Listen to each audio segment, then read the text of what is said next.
Hi cabinet painting crew, this is Joni Germain. I am coming to you from my little workspace and I am at the Jersey Shore. Not that you need to know that, but anyway, I'm going to show you how I clean cabinets. There's other ways you can do things, but this is what I typically do. So I'm just going to get to it. For the most part, I clean using Krud Kutter. I'll spritz that on, let it sit and clean away. Some people have used this awesome cleaner. You can get it at the dollar store. I know people do use TSP to clean with. I don't, because I prime with bin shellac for the most part, and bin and TSP do not work well together. So let me just get going and show you what I do. Take my Krud Kutter, spritz my cabinets. I just let it sit a minute or so. I also cheat, but that's because I do lots of cabinets and I want to save my arms. But I do several steps. So I will take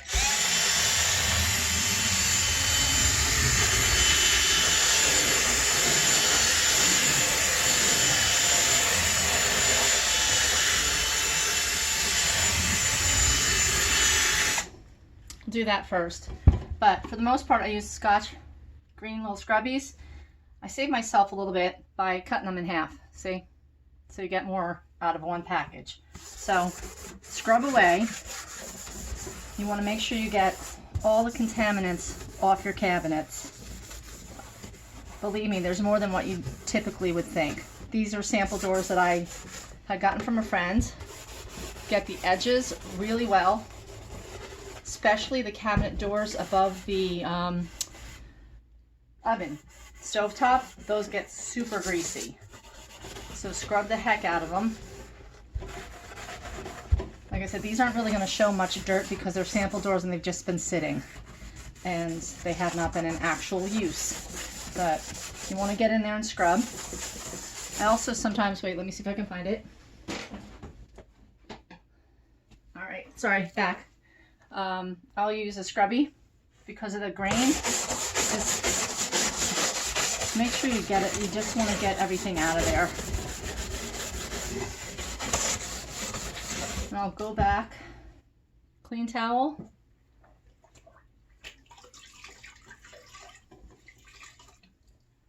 Obviously doing this a little faster than I normally would because this is, you know, it's just a sample video.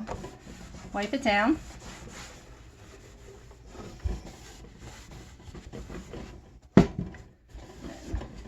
Go back with another towel that's dry and clean that. Dry it down. Now, there's certain areas that you want to really pay attention to. See, my nose is itching and I'm touching my face. Nobody's supposed to touch their face. I'm sorry. Where is it? Ah, this little guy here. If you can find yourself like a dental tools or, I don't know, even maybe a razor, but go in and get the edges and the little creases because they'll be built up in there and you want it out. Any type of contamination will cause an issue with adhesion for your paint. And that is paramount if you want a good finish. The paint has to stick. So just go through, you know, get any crud and you'll be surprised how much crud you'll end up finding. I'll wipe it down again. Dry towel. So then I normally let these dry.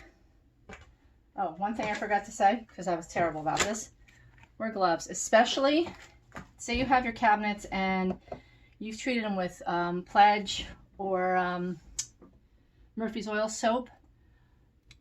You got to get that off there because nothing's going to stick. I just recently did a kitchen where it was Murphy's Oil soap and I ended up using this product here, Naphtha. This stuff is nasty. So make sure you wear appropriate gloves. Do it outside. If you smoke, don't even think about it. It's gross. It's just bad. Basically, it's like lighter fluid for like your Zippo lighter. But it busted through the Murphy's Oil soap and I was able to get it off. So once that was done, I wiped down with water and then I also clean with This is a 50-50 mix of denatured alcohol and water. But I do that after I've dried off. I know it's crazy. It's a long process. I hit it again. Clean towel. And just wipe it back. It dissipates quickly. There is an odor to it, so you may want to wear a respirator while you're doing this. Gloves, which like I said, I just didn't do because I'm only doing this one door. All right, so I would let these sit overnight or several hours at least to make sure they're dry, because you don't want to sand them when they're dry. And you have to do a scuff sand. Some people sand all the way through. It's whatever you're more comfortable doing. Fortunately, I have my Surf Prep that I use a 180 grit or a medium pad to get the profiles, 180 grit film to do the flats. If you don't have yourself a sander and you're not going to go out and buy one, just get some 180 grit paper. I wrap it around a sanding sponge just to give myself a little bit of, you know, something to hold on to. But you can use that. So I'm going to sand this one real quick with my Surf Prep and show you what I do with that. So excuse me, I just pile stuff around. All right, hope everybody's doing all right. Like I said, this is some crazy crap going on in this world. All right, so sanding film, the flats. I'm not going to sand this spot here because it's just got a sticker. I'm not worrying about it just yet. But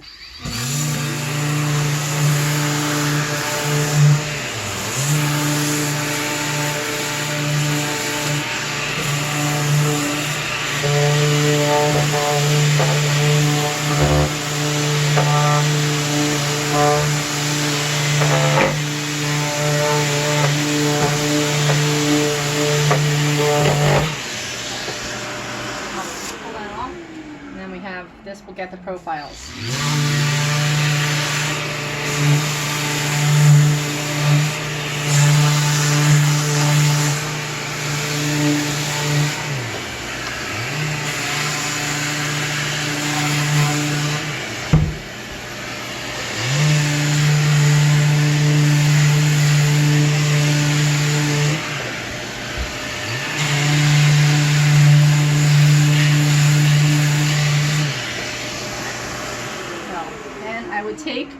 Disconnect that and vacuum off the dust. I'm just going to wipe it here for this example, but use a microfiber to get it off. Then I also go back in just because I'm a little crazy. And even though I've already hit the profiles, I'll still just hit them a little bit with my 180 to make sure there's adhesion. There's stuff out there like, let's see here, this Gloss Off, you know, it's kind of like a liquid sander, but I would use that, but I would still sand after because you want a good mechanical adhesion. You need some kind of tooth for the primer to catch. If you don't do that, your cabinets are going to fail. So basically, you know, fold up a little piece of sandpaper and get those edges, vacuum it off, tack cloth it off. You may even want to go back in, if you have compressed air, to blow out compressed air into the corners. Take your little tool and just like make sure you don't have a buildup of any sawdust. Well, not sawdust, but you know, clear coat that you've sanded down to give it some grit. So, it's not here, but you know, sometimes you have the little, I call them nubbies, but they're little stoppers, and they leave, once you take a razor and you remove those, they leave some stickiness behind. I'll take acetone just on a towel, wear your gloves, and rub it off, and that way that stickiness goes away. So basically, like, that's kind of what I do. Like I said, some cabinets are worse than others. You might have to clean them twice. You definitely have to clean them though before you sand, because if you sand without cleaning, if you think sanding is going to pull the grime off, it's not. It's going to push it into the grain, especially oak because of the open grain. It'll push it in, and then you'll have adhesion issues and contamination issues. So don't do that. Clean, scrub, scrubbies, scrub brush. Cheat like I do if you want. Save some elbow grease. like I said, this is just like the first round, and I still continue with the scrubby. Make sure you get the edges very well, because those are super prone to where you might have failures with your paint and your primer, especially, you know, just by the where the knob or pull would be. Let me think, what else? All right, so I said TSP and bin do not go together. Rinse in between, sand, back, tack. Actually, I just did this, and I'll hit it with the denatured alcohol and water mixture after I've sanded, just to make sure I get off whatever residual sand dust might be there. And oh, one thing, I guess, you know, Michael said, you know, if you want to use a sander just to save your time, don't use a belt sander. Get yourself like a little orbital sander, or like a mouse sander, anything like that. That could work. Oh, we didn't, you know, real quick, when you take your cabinets apart, label them. Like door number 1, take a piece of tape, door number 1, stick a piece of tape in the cabinet, door number, or, you know, cabinet number 1. The hinges label, you know, A and B, like A's the top, B's the bottom, or T, B, whatever you want to do. Make sure you label those, because you would not believe how, like, even though they all look the same, they are not the same.